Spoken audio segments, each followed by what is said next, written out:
Halo semua. Apa kabar untuk hari ini? Semoga harimu selalu menyenangkan ya bro. Selamat datang di channel YouTube saya. Tolong dibantu subscribe, like dan share ya, supaya saya terus semangat bikin kontennya. Wakakakak. Solen 3 chapter 485 chapter 485 Matahari terbit dari Gunung Barat. Saya menolak untuk percaya ini. Sie menangis. Cincin jiwa ketiganya menyala. Klon terbelah dari tubuhnya. Sekarang dia mengendalikan 4 tangan sekaligus untuk merebut sapu. Tidak ada satu celah pun yang merusak senyum pria itu. Dia dengan lembut bergoyang di tempatnya, memindahkan sapu dari genggaman Sie dengan lebar rambut setiap kali. Untuk sementara, sosok mereka tumpang tindih ketika Sie melanjutkan serangannya, dan pria itu dengan mudah menghindar. Masih banyak waktu tersisa dalam taruhan mereka. Sie mengeluarkan semua kekuatannya, mendorong kecepatan dan kontrolnya hingga maksimal. Namun, bahkan dengan kedua klon bergerak cukup cepat untuk mengaburkan, bahkan setelah dia mencoba setiap trik dalam buku, sapu selalu menghindarinya, berputar di luar jarinya pada saat-saat terakhir. Sie mendecakkan lidahnya. Pada titik ini jelas sekali siang dan malam bahwa tidak akan mudah menang melawan pria yang tampaknya tidak berbahaya. Tapi dia belum bisa mengaku kalah. Dia menolak. Selama masih ada waktu tersisa, dia masih punya kesempatan. Waktunya habis.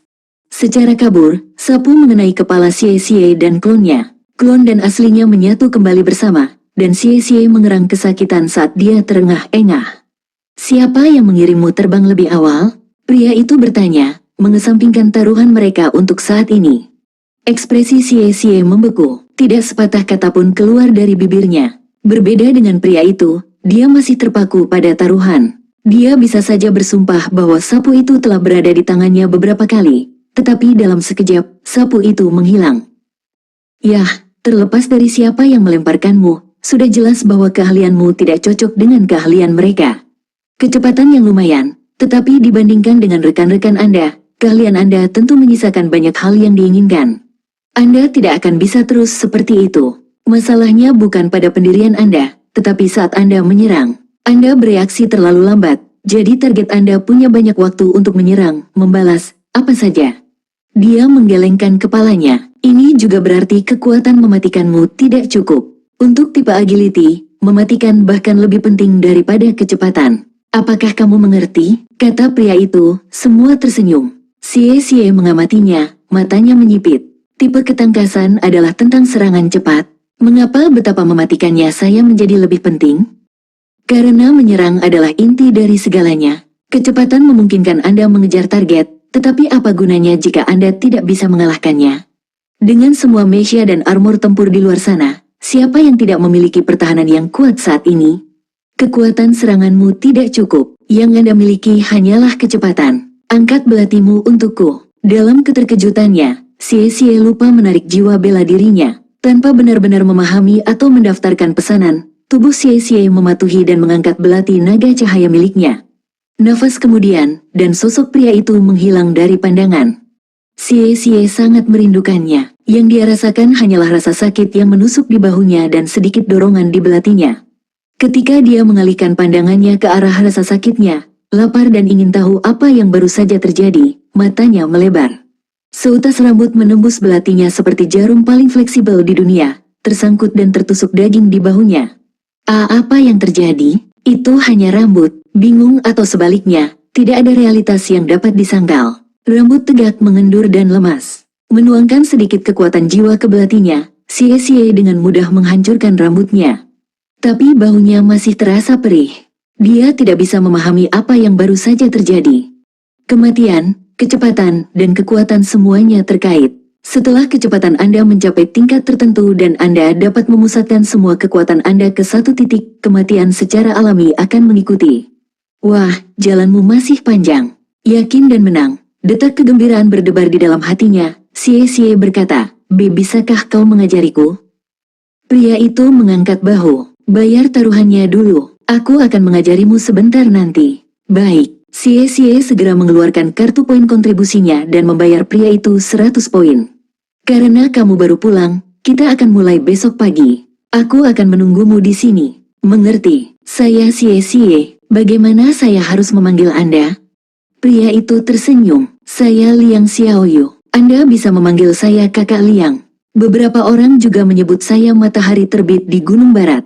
Itu karena keluargaku tinggal di sisi barat gunung, dan saat itu, kami memiliki pria yang sangat tampan di keluarga kami.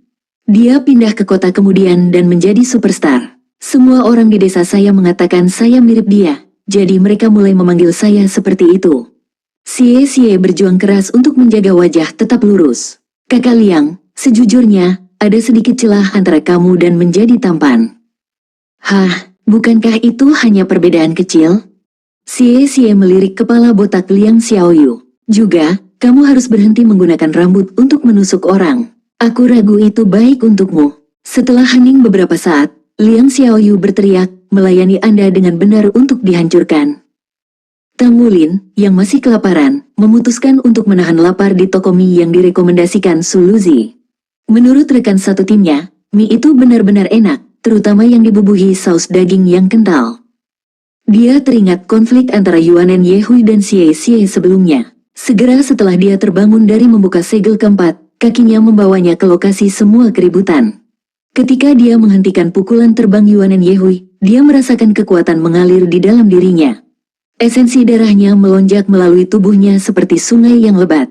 Meskipun dia harus mengeluarkan 4 item roh yang sangat mahal untuk membuka segel keempat, dia bisa mengetahui dari peningkatan kekuatan astronomisnya bahwa itu sangat berharga untuk harganya.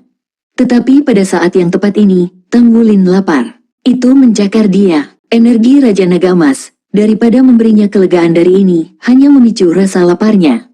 Dia bisa mengatakan bahwa saluran meridiannya telah berkembang lebih luas setelah segel keempat dibuka. Semua alasan lebih banyak nutrisi untuk mengisi ruang baru. Kekuatan jiwa Tang Wulin juga semakin padat.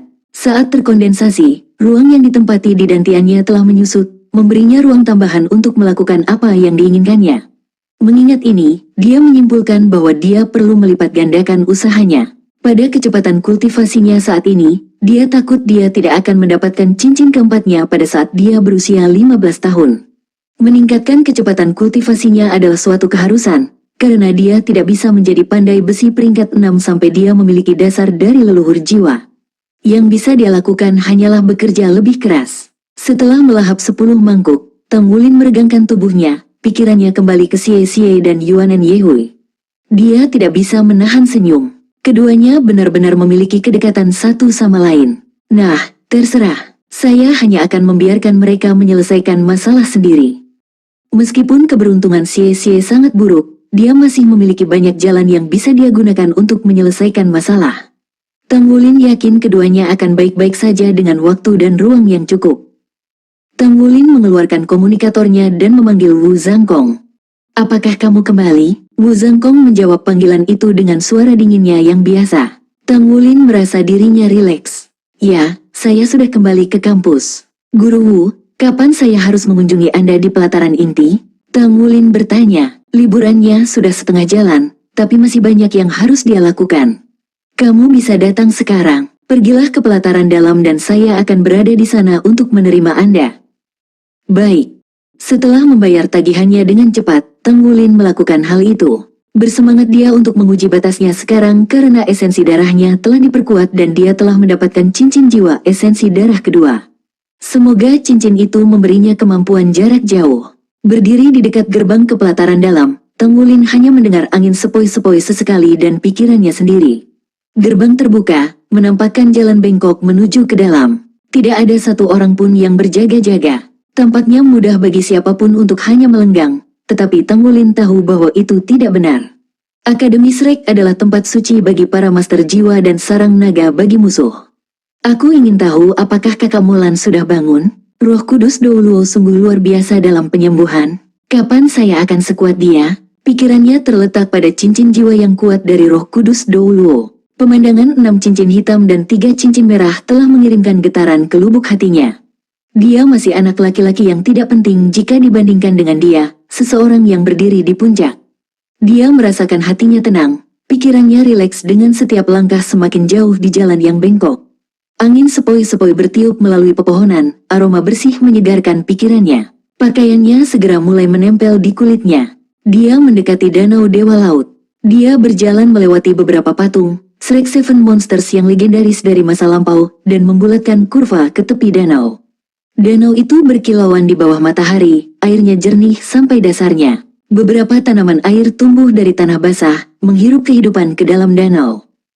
Tepat saat Tang Wulin hendak menelepon Wu Zhangkong, matanya menangkap sosok perahu yang berangkat dari Pulau Dewa Laut. Perahu perlahan-lahan melayang ke arah pantai, dan Wu Zhangkong yang tanpa ekspresi di haluannya. Dia mengenakan jubah putih biasa dengan tangan terlipat di belakangnya. Angin sepoi-sepoi menerpa ujung jubah dan rambutnya. Dia tampak seperti seorang pertapa mistik. Sial, Guru Wu tampan, jubah putih itu terlihat sangat keren. Tang Wulin menatap, terpesona. Saya perlu mendapatkan satu set jubah putih di masa depan juga. Saya akan mendapatkan beberapa segera setelah saya lulus. Perahu itu meluncur ke pantai tepat di depan Tang Wulin. Ayo, kata Wu Zhangkong. Begitu kedua kakinya berada di atas perahu, Wu Zhangkong mendesaknya untuk mengapung kembali ke pulau dengan gelombang kekuatan jiwa. Saya mendengar tentang apa yang terjadi di kereta. Anda bertemu dengan seorang guru jiwa jahat? Wu Zhangkong bertanya. Iya. Mereka orang-orang yang jahat. Anda sama sekali tidak bisa membandingkan mereka dengan master jiwa biasa. Jika Anda bertemu di masa depan, waspada penuh. Agar Anda sadar, Anda telah ditandai oleh organisasinya. Jangan tinggalkan kampus untuk alasan yang ringan, dan jika iya, beritahu aku dulu. Tang Wulin mengangguk. Guru Wu, tandai kata-kataku. Suatu hari nanti aku akan menjadi cukup kuat sehingga aku tidak akan takut pada master jiwa jahat lagi. Api menyala di dalam hatinya saat menyebut mereka. Dia tidak akan memaafkan cacingan yang memperlakukan hidup seringan rumput. Soul 3 Chapter 486. Chapter 486 Si Cantik Berambut Perak. Saat Tang Wulin menginjakan kaki di Pulau Dewa Laut, ujung tajam tekadnya, sementara masih ada sedikit tumpul, tenang oleh lingkungannya. Dia merasa segar kembali, udara penuh energi. Rerumputan blue silvernya meninggi, sulur-sulurnya terbuka dan membentang untuk menampung semuanya. Pohon mulberry raksasa menjulang tinggi di atas langit. Batang mereka tebal dan lapuk oleh waktu. Cabang mereka menahan perisai dedaunan yang melindungi Pulau Dewa Laut dari cuaca, baik itu hujan atau guntur.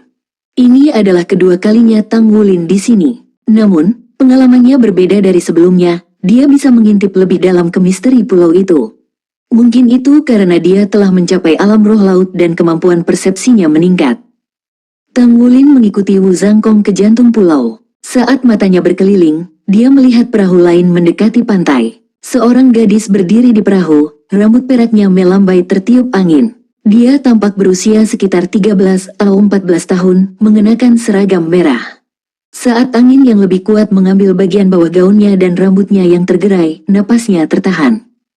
Dia cantik, jika Tang Wulin harus mengakuinya, dia sendiri cukup tenang. Dan gurunya, Wu Zhangkong, adalah definisi dari pangeran dingin. Namun, ketika dia melihat gadis ini, segala jenis kekebalan terhadap kecantikan yang mungkin dia bawa layu menjadi abu, dan dia mendapati dirinya tersesat dalam panasnya kegilaan terhadapnya.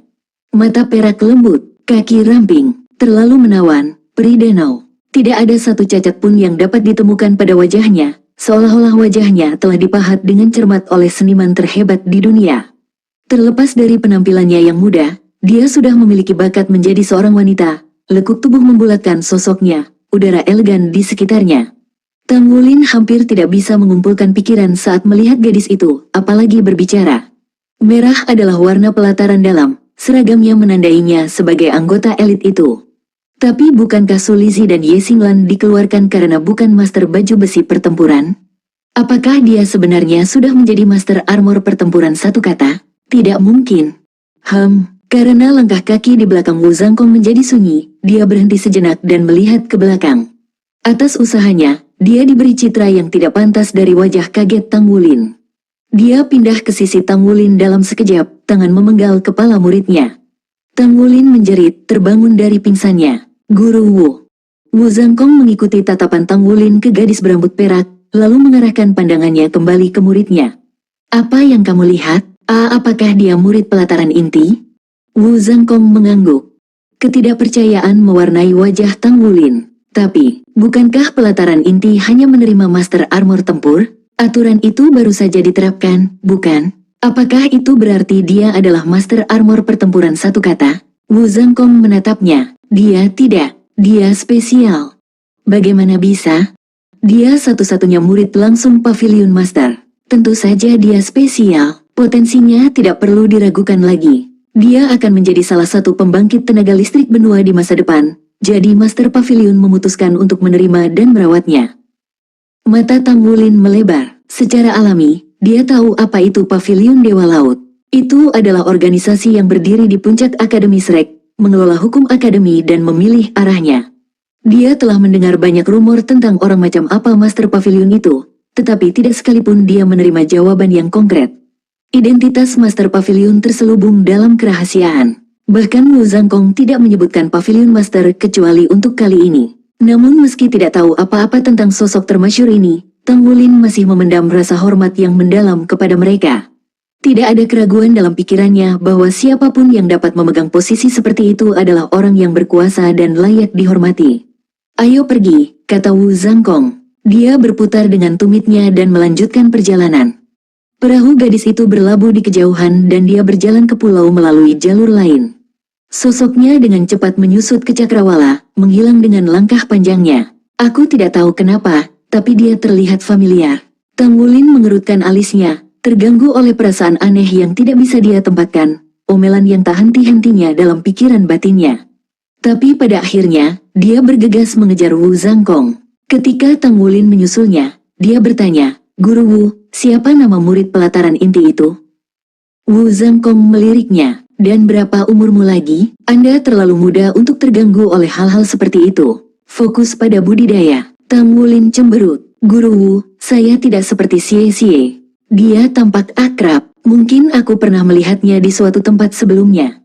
Semua pria mengira seorang gadis cantik terlihat familiar saat pertama kali melihatnya. Wu Zhangkong tidak mau menghibur Tang Wulin, memotong kemajuan penyelidikan, suaranya terpotong. Karena putus asa, Tang Wulin hanya bisa mengikuti dengan diam sampai mereka tiba di rumah kecil Zuoxi.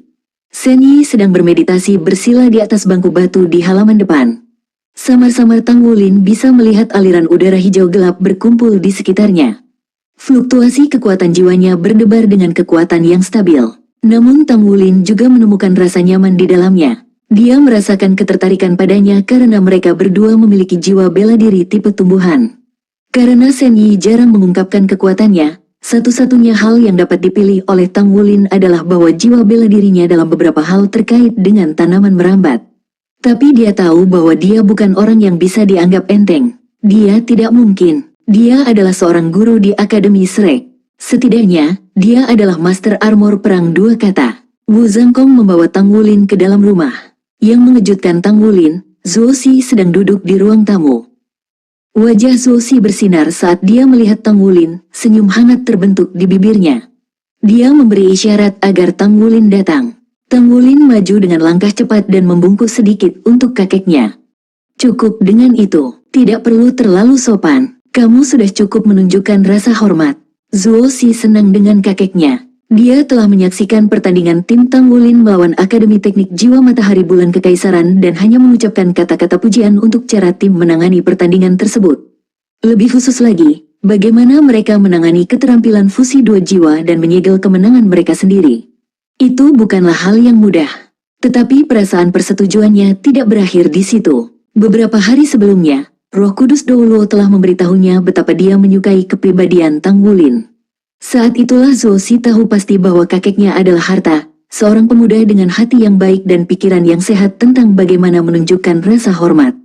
Terima kasih atas pujiannya, Grand Teacher. Tang Wulin tersenyum. Kamu mengajariku Dragon Socks the Heavens terakhir kali. Saya sudah menguasainya, jadi bisakah Anda mengajari saya keterampilan lain sekarang? Tang Wulin mengatupkan kedua tangannya, mencoba menenangkan jari-jarinya yang gelisah. Dia sangat ingin belajar lebih banyak. Dragon Socks the Heavens sangat membantunya di masa lalu, dan dia tahu pasti itu akan terus membantunya di masa depan. Faktanya, itu hanya yang kedua setelah metode misterius surga dalam hal efektivitas. Dia memiliki ekspektasi tinggi untuk apa yang akan dia peroleh dari skill berikutnya. Zuoxi mengangguk. Tidak perlu terburu-buru, tentu saja saya memiliki lebih banyak untuk mengajari Anda. Tapi pertama-tama, tunjukkan Dragon Socks the Heavens Anda. Ayo pindah ke halaman.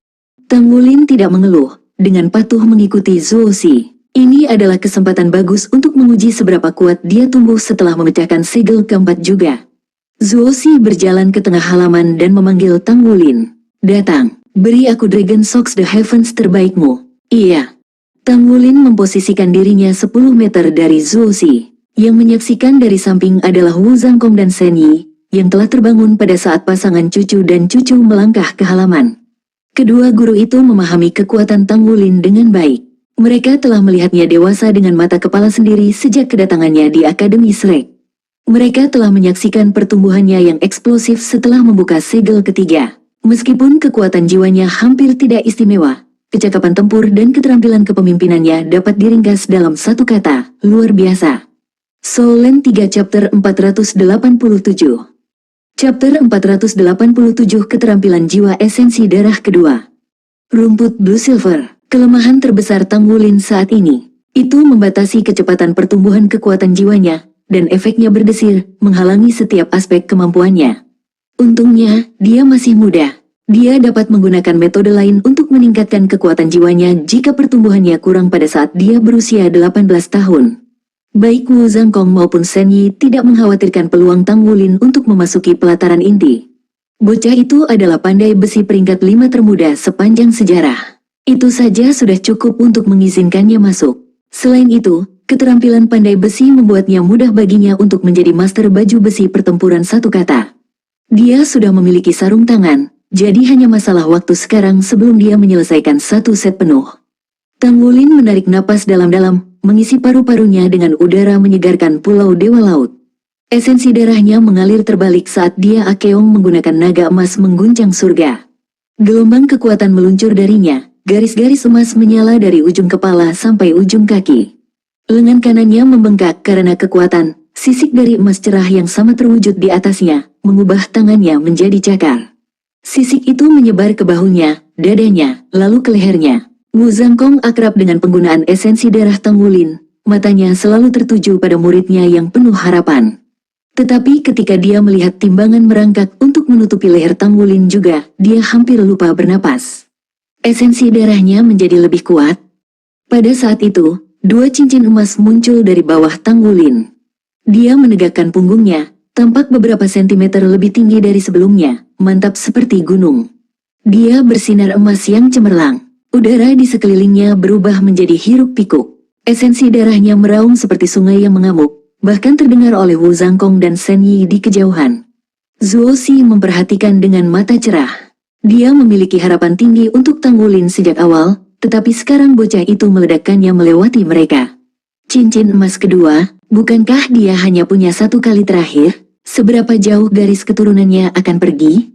Tubuh Tang Wulin memancarkan emas yang lebih cerah. Cincin emas pertamanya menyala. Kekuatan melonjak melalui otot-ototnya yang bengkak. Garis emas di tubuhnya berubah menjadi sisik halus, lebih tipis dari yang lain. Selain wajahnya, sisik menutupi seluruh bentuknya. Tubuh naga emas. Keterampilan jiwa ini semakin memperkuat esensi darahnya. Kemudian, cincin emas keduanya bersinar. Dia sangat ingin melintasi wilayah yang baru ditemukan, untuk menguji kemampuan ring kedua. Dari tubuh Tang Wulin terdengar dering logam, dan sekali lagi sisiknya bersinar lebih cemerlang untuk sesaat. Masing-masing dan setiap skala cermin miniatur, menyilaukan dalam cahaya. Zuo Si, Wu Zhangkong, dan Shen Yi tetap terpaku pada pemandangan itu, rahangnya menggantung. Apa yang dilakukan Wulin? Mengapa semua sisiknya bersinar? Sebenarnya, bahkan Tang Wulin tidak tahu apa yang sedang terjadi. Sebaliknya, dia terlalu sibuk menyelidiki keterampilan esensi darah keduanya. Dia telah mencoba berkonsentrasi, menerima sensasi dari seluruh transformasi. Telah menyimpulkan bahwa itu pasti bukan serangan jarak jauh. Dan tidak ada yang terjadi pada kekuatan jiwanya setelah mengaktifkan keterampilan tersebut. Sebagai gantinya, skill itu menghabiskan sebagian besar cadangan esensi darahnya, cukup untuk melemahkan Golden Dragon Socks The Heavens. Kemudian, hanya 2 detik setelah dia mengaktifkan skill tersebut, sisiknya meredup dan kembali ke keadaan semula. Tidak ada perubahan lain. Apakah itu? Apakah itu keterampilan esensi darah kedua saya? Apa yang dilakukannya hanya membuatku berkilau? Aku ini apa? Burung merak? Dia mengertakkan gigi. Saya mungkin terlihat bagus saat timbangan saya bersinar. Tapi apa gunanya itu? Tang Wulin mengepalkan tangannya, hampir menangis. Dia telah menantikan keterampilan jiwa esensi darah keduanya begitu lama, berharap dan memimpikannya. Tetapi ketika saatnya tiba untuk benar-benar mengaktifkan keterampilan, itu sama sekali bukan serangan jarak jauh. Itu bahkan bukan sesuatu yang berharga, hanya membuatnya bersinar dari ujung kepala sampai ujung kaki seperti suar. Meski begitu, dia tidak mungkin berhenti di tengah-tengah Golden Dragon Shocks the Heavens. Dia harus menunjukkan kemajuannya pada Zuo Shi. Untungnya, memecahkan segel keempat telah memperkuat esensi darahnya. Dia masih memiliki cukup energi untuk melepaskan teknik itu. Raungan naga menggelegar. Dia mengulurkan telapak tangannya, bayangan kepala naga raksasa meluncur keluar. Itu lebih jelas dan lebih terlihat dari sebelumnya.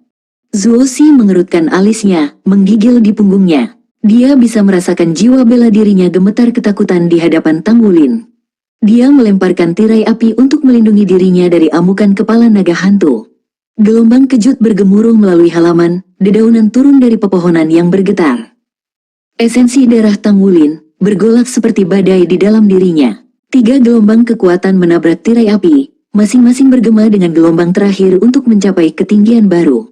Tirai api berkilauan di bawah pemboman. Beberapa detik kemudian, serangan itu berhenti. Emas surut dari udara dan naga yang mengaum menjadi tenang. Saat debu mengendap, senyum senang menari di sepanjang wajah Zuo Shi. Tidak buruk, Anda telah menguasai sekitar 30% Dragon Shocks the Heavens. Pertahankan kerja bagus. Saya bisa mengajari Anda sesuatu yang baru sekarang. Aliran esensi darah terbalik dari Dragon Shocks the Heavens hanyalah langkah pertama. 32 Karena Zuo Shi telah menciptakan 9 seni naga merah dan setiap seni mengeluarkan potensi penuh dari esensi darah. Meskipun Zuo Shi tidak mengatakannya, dia sangat puas dengan Tang Wulin. Esensi darah anak laki-laki itu bahkan lebih kuat dariku ketika aku seusianya. Garis keturunannya juga lebih tinggi dari Scarlet Dragonku. Dia ahli waris yang cocok untuk teknik saya. Dia telah mencari murid yang baik untuk mewarisi tekniknya selama bertahun-tahun, tetapi dia tidak pernah berharap menemukan yang sesempurna Tang Wulin. Anak laki-laki itu menyerap semua ajarannya seperti spons. Tang Wulin dengan sungguh-sungguh mendengarkan Zuo Shi ketika pria tua itu menguliahinya, tetapi kesuraman telah menetap di hatinya setelah menguji keterampilan jiwa esensi darah keduanya. Dia tidak bisa mengerti apa yang membuatnya. Itu benar-benar tidak berguna jika yang dilakukannya hanyalah membuatnya bersinar, terutama dengan seberapa banyak kekuatan yang dihabiskannya. Dia memutuskan untuk bertanya pada Tang Tua tentang hal itu nanti. Ceramah Zuo Shi berlangsung selama 1 jam sebelum membiarkan Tang Wulin pergi berkultivasi. Pulau Dewa Laut dipenuhi dengan energi alami dunia dan tumbuhan purba. Karena itu adalah tempat kultivasi yang sempurna untuk Tang Wulin. Saat Tang Wulin bermeditasi, dia memanggil Tang Tua, ingin sekali pertanyaannya dijawab. Tapi yang ada hanya keheningan. Apakah Old Tang mogok? Tang Wulin tersenyum kecut pada dirinya sendiri. Lupakan saja, jika dia tidak menjawab, maka dia tidak menjawab. Aku akan memikirkannya sendiri. Tang Wulin mencoba menggunakan skill itu lagi, tetapi selain bersinar selama 2 detik, tidak ada yang terjadi. Kekuatan serangannya tidak meningkat dan esensi darahnya juga tidak diberdayakan. Semua keterampilan yang dilakukan adalah mengkonsumsi sejumlah besar esensi darah, 2 kali lipat dari tubuh naga emas. Tampaknya melemahkannya di tengah pertempuran tanpa keuntungan. Dia kesal. Satu-satunya hal yang menghentikannya dari menjadi gila adalah ajaran baru yang diajarkan Zuo Shi kepadanya. Di bawah bimbingan Zuo Shi, dia dengan cepat berkembang dalam menyempurnakan naga emasnya mengguncang surga. Dia berlatih sampai matahari terbenam dan malam menggantikannya. Waktu makan malam, seperti yang diharapkan Tang Wulin, Zuo Shi telah menangani makan malam. Makanan yang disajikan di atas meja mewah dan bergizi tinggi. Roti kukus hitam yang dimakan Tang Wulin terakhir kali juga ada. Dia tidak repot-repot berdiri pada upacara dan menggali, melahap makanan dengan rakus. Zuo Shi menyaksikan badai yang menghancurkan meja makannya untuk pertama kalinya. Dia telah meminta Shen Yi untuk menyiapkan makanan lebih banyak dari biasanya, tetapi kekuatan alam yang ada di perut Tang Wulin tidak menunjukkan tanda-tanda kepuasan. Akal sehat tidak bisa diterapkan pada nafsu makan anak laki-laki itu. Nafsu makannya meningkat dengan pecahnya segel keempat, dan dia telah lelah berlatih naga emas mengguncang surga hari ini juga. Rasa laparnya tak terbendung, sungguh luar biasa. Wulin, apakah Anda punya cukup uang untuk mempertahankan kebiasaan makan Anda?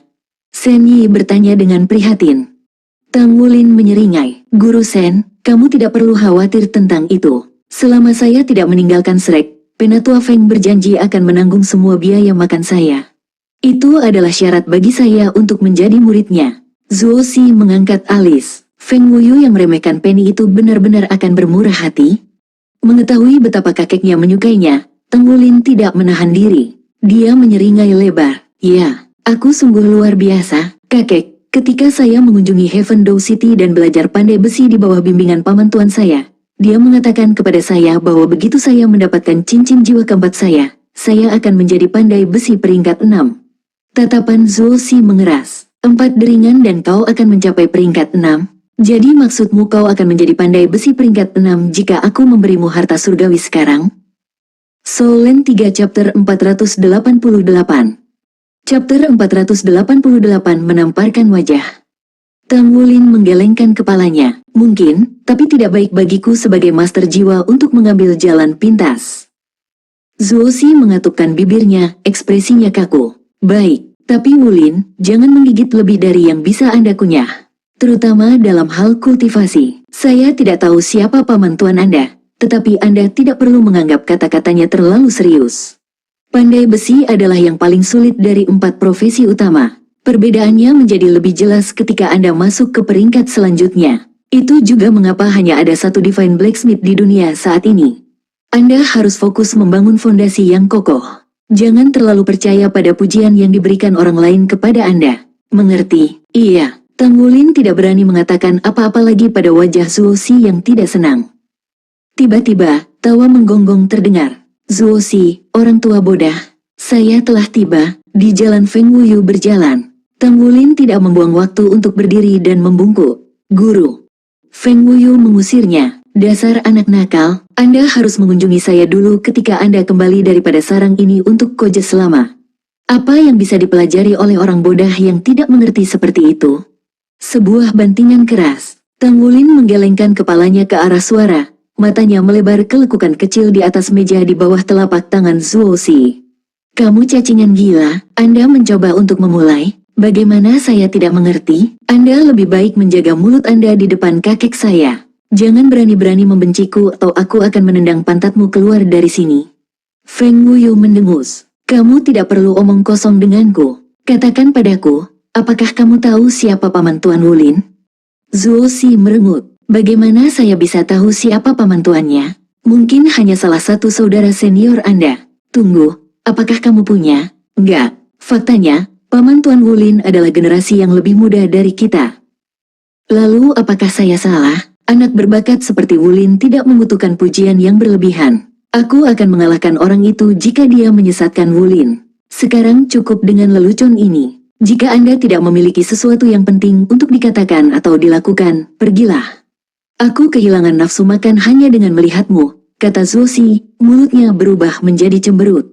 Feng Wuyu menyeringai. Aku akan pergi saat aku ingin pergi. Tepat setelah aku memberikan tamparan yang bagus ke wajahmu. Ngomong-ngomong, Wulin punya guru lain juga. Namanya Mu Chen. Kau kenal dia, kan? Dia mengambil langkah maju, bahkan tidak berkedip di hadapan kejengkelan Zuo Si. Dia adalah presiden cabang Asosiasi Pandai Besi Isi dan Pandai Besi peringkat ke-8.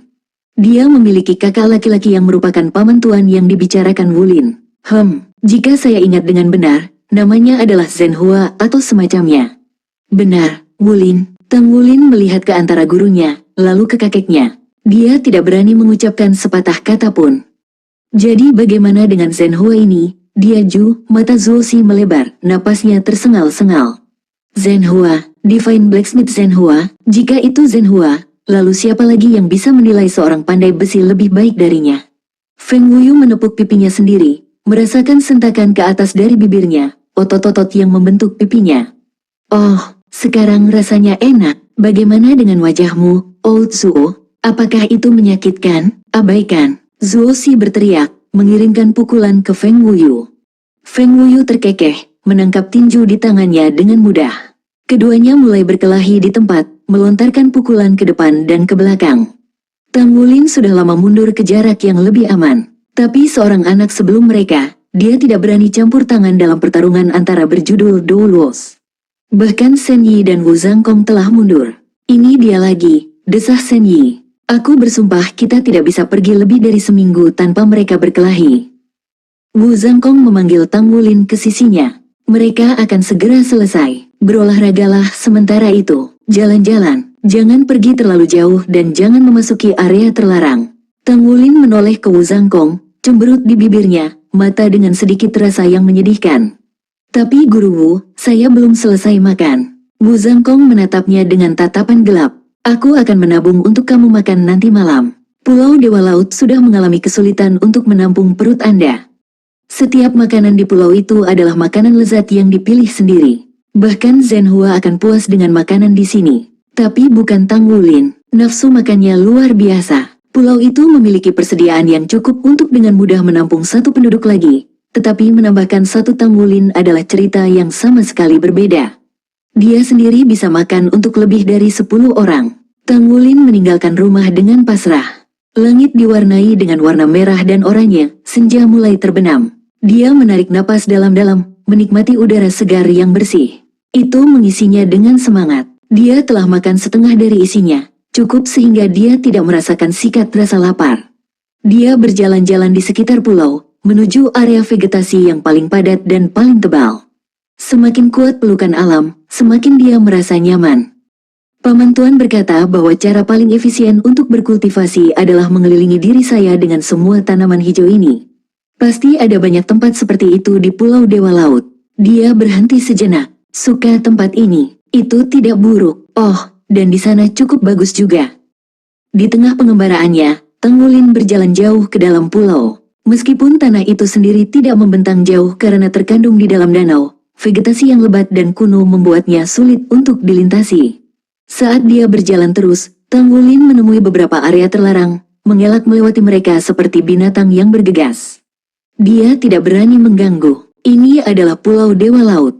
Tertawa seperti denting lonceng. Sebelum dia menyadarinya, kakinya membawanya ke sumber suara yang dikenalnya. Setelah mendorong ranting yang menghalangi pandangannya, dia tersentak kaget oleh tebing curam di depannya, yang tingginya lebih dari 20 meter. Dua tanaman merambat tebal menggantung di atasnya, ayunan darurat di bagian bawah. Di ayunan duduk seorang pemuda tampan, jubahnya tersusun rapi, postur tubuhnya sempurna.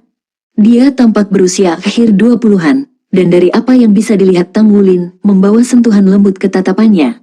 Tang Wulin tidak mengenalinya. Dia juga tidak merasakan sedikit pun kekuatan pada pria itu, dan menghibur pikiran bahwa dia mungkin orang biasa. Tatapan Tang Wulin bergerak, dan dia berkedip ketika dia akhirnya mendaftarkan orang asing itu. Seorang wanita yang duduk di pangkuan pria itu. Dia memeluk lehernya saat dia bersandar di bahunya, senyum hangat di bibirnya. Dia adalah sumber tawa. Meskipun tidak ada angin sepoi-sepoi atau kekuatan eksternal lainnya, ayunan itu dengan lembut mengayun maju mundur. Pasangan dongeng yang nyata. Tang Wulin menelan ludah, tertegun. Dia tidak tahu identitas pria itu, tetapi wanita itu adalah seseorang yang tidak akan pernah dia lupakan. Roh Kudus Douluo Yali, seorang wanita bahkan paman tuannya dihormati. Pada saat itu, ayunan itu berhenti. Pria itu tersenyum pada Yali. Sepertinya kita memiliki pengunjung muda. Dia tampak terkejut. Mari kita pergi. Yali tersipu marah saat dia melirik Tang Wulin. Dia melambaikan tangannya dan menghilang bersama pria itu dalam sekejap. Ayunan itu terhuyung-huyung di tempatnya karena mereka tiba-tiba menghilang. Jika bukan karena itu, Tang Wulin akan mengira matanya telah mempermainkannya.